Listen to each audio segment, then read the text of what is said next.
Imagine standing on a train platform, watching the doors close just inches from your fingertips. Inside that train is the interview you've spent 6 months preparing for, the one job that could save your family from eviction. You bang on the glass, but the train slides away, disappearing into the dark tunnel. Your heart drops, your phone rings. It's your mother asking if you made it. You can't even find the words to answer. In that exact moment, it feels like the universe actively hates you. It feels like your life is completely over. But what if that closed door was actually the only thing keeping you alive? What if the worst day of your life was secretly the exact day your real life began? We've all heard the phrase, everything happens for a reason. We say it when we lose a job, when a relationship falls apart, or when tragedy strikes. But is it true? Does the universe have a master plan for you? Or is that just a story we tell ourselves so we don't go crazy in a world full of chaos?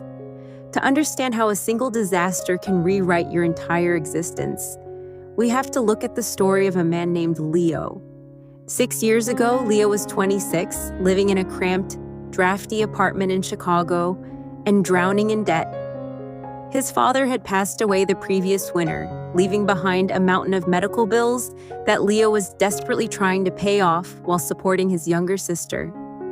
He was working 12-hour shifts at a local warehouse, coming home with hands so blistered he could barely hold a fork. But Leo had a secret escape. Every night, from midnight until 3 in the morning, he built things. He was a self-taught software designer with a brilliant mind for creating minimalist, beautiful digital tools that helped independent artists track their finances. He spent 8 months building a platform he called Canvas. It was flawless. It was his masterpiece. Through sheer luck and hundreds of cold emails, Leo managed to land a pitch meeting with Apex Ventures, the most prestigious venture capital firm in the city. If they liked Canvas, they would invest $500,000.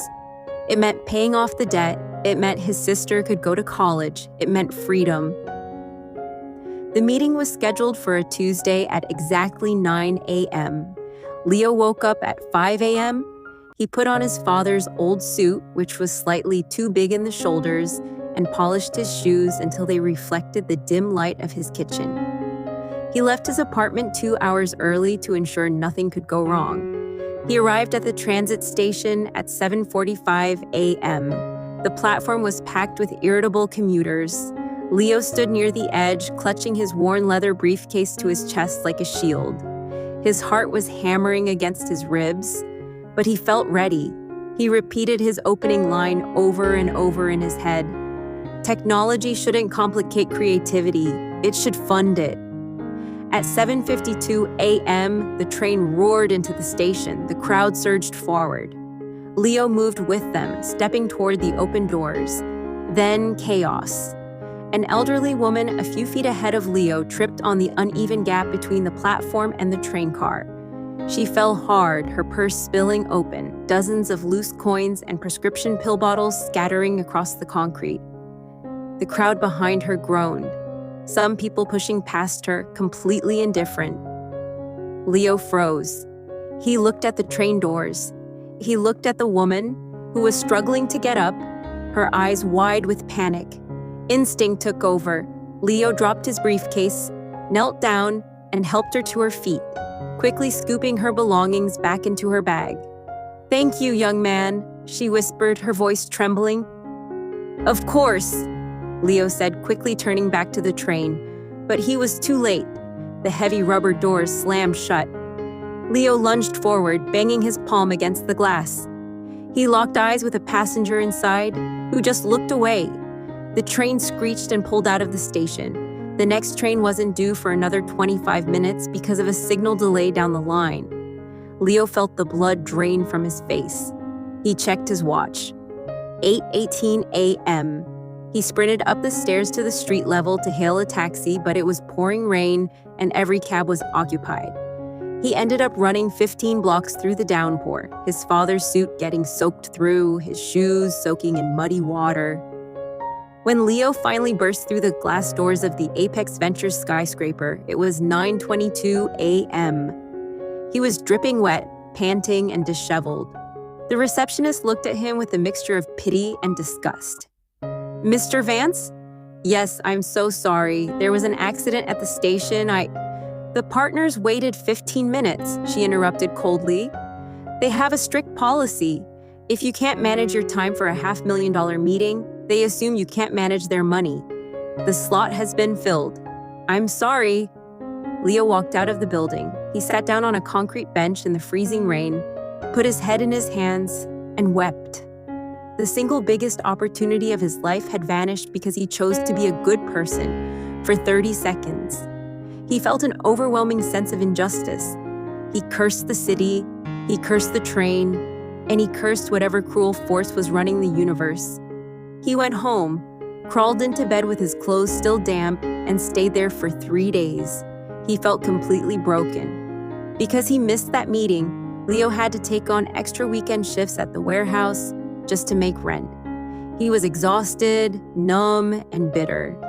3 weeks after the disaster, he was assigned to a late-night inventory count.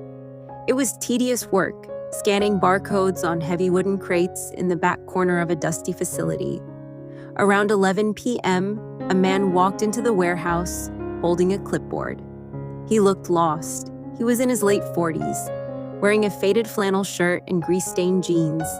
This was Marcus, a local mechanic who owned a small chain of auto repair shops in the Midwest. Marcus was there to pick up a shipment of specialized freight parts that had been delayed. Marcus was furious. "I've been redirected to 3 different offices," he muttered to Leo. "My business is falling behind because I can't track where these crates are. Your company's tracking system is a joke." Normally, Leo would have just apologized and pointed him to the front desk. But Leo was so tired of corporate incompetence himself that he looked at Marcus's clipboard and said, "You're right, it is a joke. They use outdated software built in the 90s. Marcus sighed. "I'd pay anything for a system that actually tells me where my inventory is in real time, without requiring a degree in computer science to use." Leo's brain sparked. A tiny, faint ember ignited in his chest. "I built something kind of like that," Leo said hesitantly. "It's for artists to track their supplies and sales, but the core logic is exactly the same. It's built to be simple." Marcus looked at him, skeptical but curious. "You built software while working here?" "Yeah," Leo said, "in my kitchen." Leo pulled out his phone and showed Marcus a rough mobile demo of Canvas. Marcus stared at the screen for a long time, his rough thumb scrolling through Leo's elegant, clean interface. "Can you adapt this for auto parts?" Marcus asked, his voice suddenly quiet. "I can adapt it for anything," Leo replied. 2 weeks later, Marcus became Leo's first client. He paid Leo $2,000 to customize the software, just enough for Leo to pay off one of his father's medical bills. But Marcus didn't just use the software, he loved it. He showed it to another shop owner, who showed it to a regional distributor. Within 6 months, Leo had left the warehouse. He renamed his software Pivot. It wasn't for artists anymore. It was for the blue-collar businesses that kept the country running. The mechanics, the plumbers, the local construction firms. He realized that while the elite venture capitalists at Apex Ventures wanted flashy, trendy apps, the real world needed practical, invisible tools that solved painful problems. 2 years after missing that train, Pivot was generating $40,000 a month in recurring revenue. Leo paid off every cent of his family's debt. He bought his mother a modest house where she could garden in peace. One afternoon, Leo was sitting in a high-rise office of his own looking out at the Chicago skyline. He happened to glance at a business news website. A headline caught his eye: Apex Ventures portfolios collapse amid tech fraud scandal. The firm had invested heavily in a flashy tech startup that turned out to be a massive deception.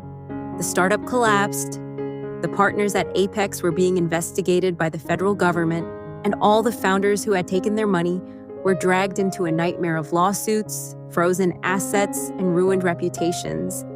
If Leo had made that meeting, if he had taken their $500,000, Canvas would have been legally tied to Apex Ventures. His software would have been seized, his name tarnished, and his career ended before it even began. Leo leaned back in his chair, a chill running down his spine. He realized that the worst day of his life had been a shield. The closed train door hadn't been a punishment. It had been a rescue. It is stories like Leo's that make us want to believe in fate.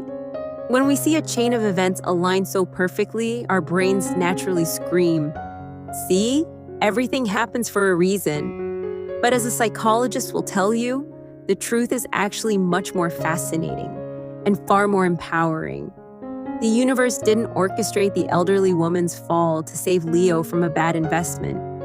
The train delay wasn't a calculated cosmic intervention. The universe is a vast, beautiful, indifferent place where random things happen every single second.